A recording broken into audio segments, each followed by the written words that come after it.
Meus amados, estamos tratando da matéria de teologia sistemática, que são as doutrinas fundamentais da fé cristã.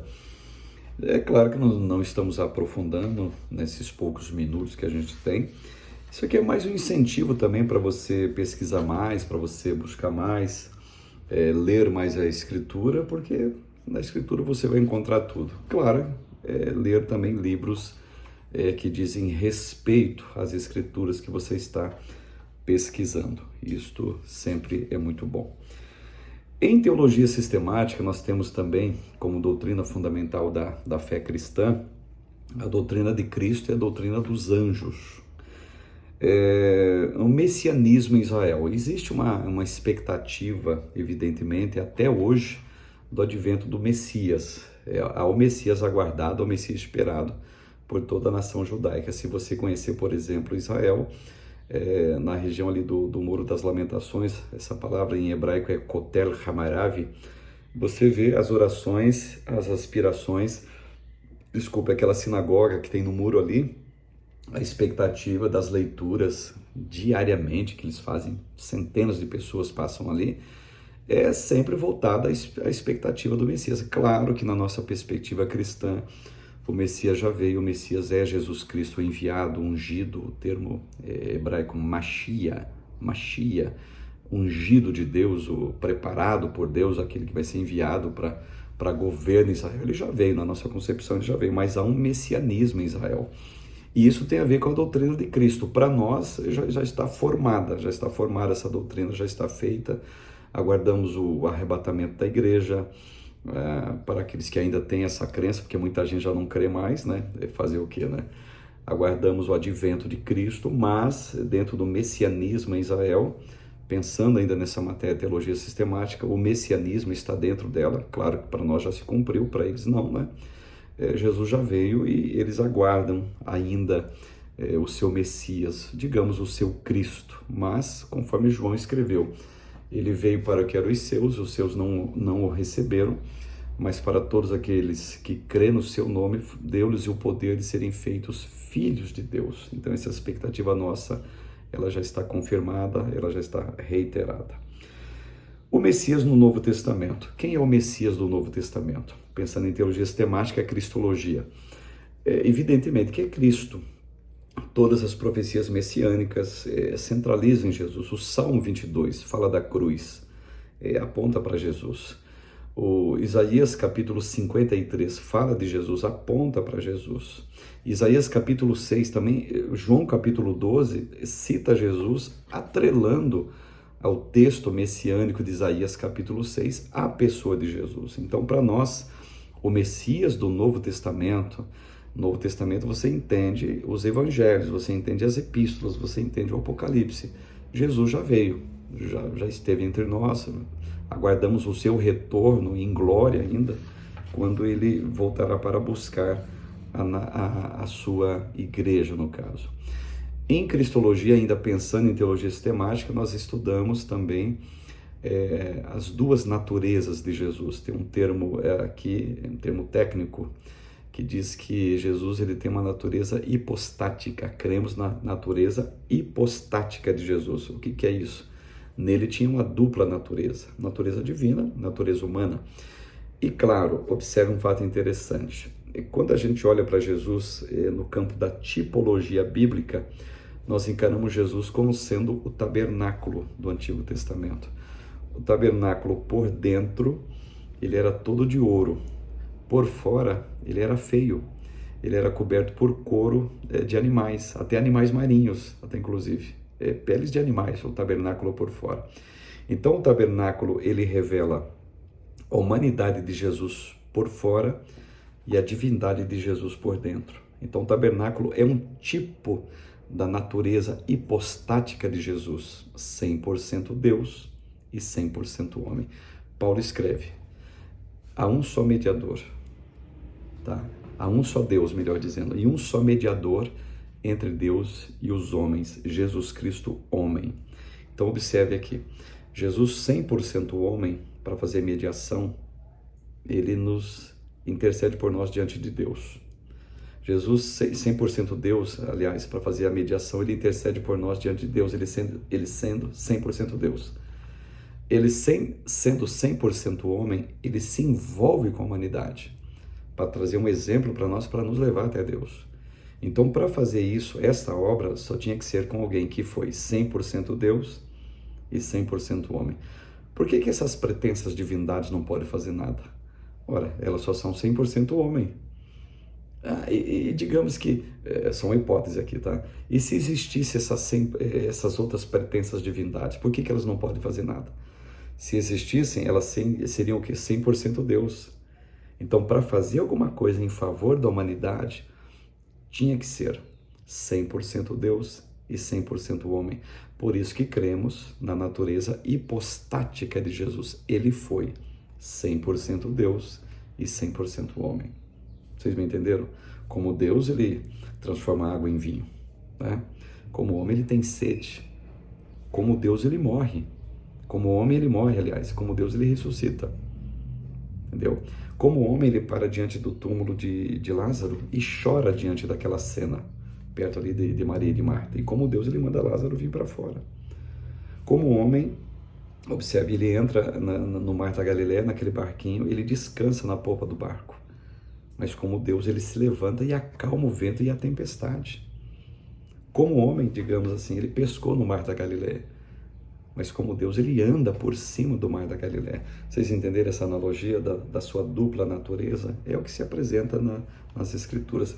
Cremos-se na dupla natureza de Jesus. E quando chega em teologia sistemática, ainda falando sobre anjos, estou aqui dando um parecer bem superficial, claro, cremos sim na existência de anjos. E anjos têm hierarquia, tem anjo, tem querubim, tem serafim, tem arcanjo, são seres espirituais. A Bíblia diz que Deus faz dos seus anjos ventos, tá? A Bíblia diz que eles são espíritos ministradores. O ministério de anjos, você observa, ele é mais no Antigo Testamento do que no Novo Testamento. Tem anjo mensageiro, Gabriel vem para entregar a mensagem, anjo guerreiro, Miguel vem guerrear, Apocalipse 12. Mas no Novo Testamento, o livro bíblico que mais aparece a incidência e a presença de anjos, às vezes ali são chamados de estrelas, evidentemente que é o livro do Apocalipse. Então o ministério dos anjos é um ministério vigente. E claro que anjo em momento algum é adorado, em momento algum deve ser adorado, em momento algum devem ser mais valorizados do que o Criador. Então lembrar de Moisés, certa vez Deus diz, olha, minha presença não vai com você, mas eu vou mandar um anjo. O que o Moisés diz? Não me faça subir daqui se a tua presença não for comigo. Então a percepção que nós temos, a ideia que nós, igreja, devemos ter de anjos é apenas que eles são seres servidores, são espíritos ministradores que ministram em favor daqueles que vão herdar a salvação, ou seja, eles ministram em nosso favor. Lembra ali no Apocalipse que João vai se curvar para adorar um anjo? Aí o anjo, não faças tal, sou teu conservo, adora a Deus. Então o que aquele anjo do Apocalipse disse para o João? Não, você não deve adorar anjos, você só deve adorar a Deus. O que o anjo está dizendo? Você não deve adorar a criatura, você tem que adorar o Criador. Então em teologia sistemática, no estudo de angelologia, nós nos deparamos com essa doutrina bíblica importantíssima e que vemos dessa forma, lembrando que Satanás e os anjos maus, os demônios que sejam também, são anjos. Nada mais, nada menos que são anjos. Deus nunca criou o diabo, Deus nunca criou Satanás, Deus criou anjos que se rebelaram. E diz a Bíblia que eles deixaram o seu estado natural. O que é deixar a sua habitação e seu estado natural? O que é habitação? O céu. O que é o estado natural? O estado natural é perfeitos, digamos assim, em santidade, perfeitos em pureza. Isso era o estado natural dos anjos, seres criados. Os anjos, evidentemente, não se reproduzem. A Bíblia dá a ideia para nós de que são seres assexuados. Jesus falou disso, não se casam, não se dão em casamento, falando dos seres humanos. E Jesus completa dizendo, são como os anjos de Deus. Então não tem um anjo reproduzir outro anjo para que nasce um outro anjo. Assim é com os anjos, assim é com os demônios também, que também são anjos. Tá? Evidentemente são anjos que desprovidos do seu estado natural e que deixaram a sua eterna habitação e se tornando antagonistas da humanidade e antagonistas de Deus. Esse é o caso específico de anjos. Anjos, observe, anjos de Deus, vamos colocar assim, eles entram em animais, eles habitam pessoas? Não. Em nenhum texto da Bíblia você encontra isso, mas você encontra aqui demônios que são anjos, entrando em animais e entrando em pessoas. O caso do Gadareno. Estão lembrados? O Gadareno tinha uma entidade demoníaca ali que se identificou pelo nome de Legião. E Legião quer dizer o quê? Somos mais do que um, ou seja, são milhares ali, são 2.000 que entraram no corpo de um ser humano. Então a gente vê isso acontecendo nas Escrituras. E esses mesmos demônios, observe que são anjos, que saíram do Gadareno, são os mesmos demônios que entraram naqueles porcos, que estavam ali no mesmo contexto da passagem do Gadareno, em Marcos, capítulo de número 5. Então você observe a diferença de anjos que não possuem, digamos assim, que não habitam seres humanos, e demônios que possuem e habitam seres humanos. Em teologia sistemática, estudando essa matéria de angelologia ou satanatologia que seja, nós encontramos essas incidências e esses documentos fartamente, digamos, eles vão aparecer nas Escrituras atestando a existência de anjos atuando dessas maneiras que eu coloquei para vocês, com essas diferenças, evidentemente. Em teologia sistemática ainda encontramos a doutrina do homem, que é a antropologia, no caso, tá? E entendemos a dicotomia do homem e a tricotomia do homem e o monismo do homem. Monismo é um ponto pouco citado. Monismo são pessoas que creem que o homem só é matéria e que quando morreu acabou tudo. Então ele é monismo.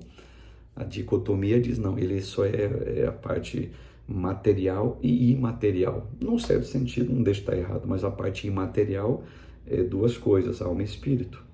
A parte material, evidentemente, é a matéria, o corpo, né? E tem a tricotomia mais clássica, onde Paulo vai escrever dizendo que o mesmo Deus de paz nos santifica em tudo, tanto o vosso espírito, a vossa alma e o vosso corpo sejam encontrados e deixados irrepreensíveis para a volta de Cristo. Então existe uma tricotomia bastante documentada nas Escrituras. Antigo Testamento, você pode observar, quando você estuda essa matéria, me parece que aparece mais a dicotomia, a parte material e a imaterial do homem. No Novo Testamento é que vai se elucidar um pouquinho mais a tricotomia. Em teologia sistemática, entendemos também a doutrina do pecado, que é a martiologia, né? E na martiologia estudamos que todos os seres humanos têm um pecado original. E essa doutrina, digamos, ela foi desenvolvida pelo Agostinho de Hipona, exatamente lá no século III depois de Cristo, onde Agostinho desenvolve essa doutrina que influenciou o Calvino e o Armínio, até inclusive, tá? A doutrina do pecado original, que todos nascem em pecado, e é uma grande realidade. Agora, o pecado que o ser humano nasce não leva para o inferno. Em que sentido? Digamos que uma criança nasce, um bebê recém-nascido e morre. Ele vai para a perdição eterna? Evidentemente que não, ele não tem consciência do seu pecado original.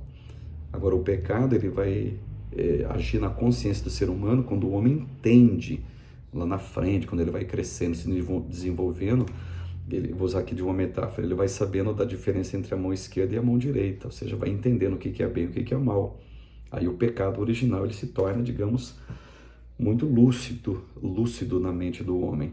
Lembrando que a gente não peca para ser pecador, a gente peca porque a gente é pecador. Tem essa diferença, tem essa elucidação. E pensando ainda, nós temos a doutrina da salvação, tá? Que é a soteriologia, está no campo da teologia sistemática ainda. Lembrando que o plano da salvação, ele é 100% divino.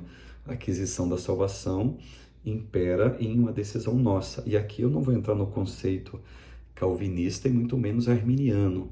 Essa briga, digamos, entre calvinista e arminiano, ela tem mais de 500 anos e quase 500 anos e ninguém chegou a conclusão nenhuma e não vão chegar.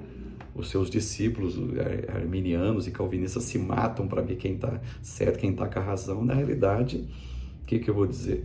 Tem um pouco de coisa boa em cada uma das doutrinas. É melhor a gente ficar com aquilo que Jesus falou e que Paulo falou e deixa os arminianos para lá, deixa os calvinistas para lá. E o interessante, tomara que um dia eles se abracem no céu e cheguem plenamente salvos lá nessa questão da doutrina da salvação.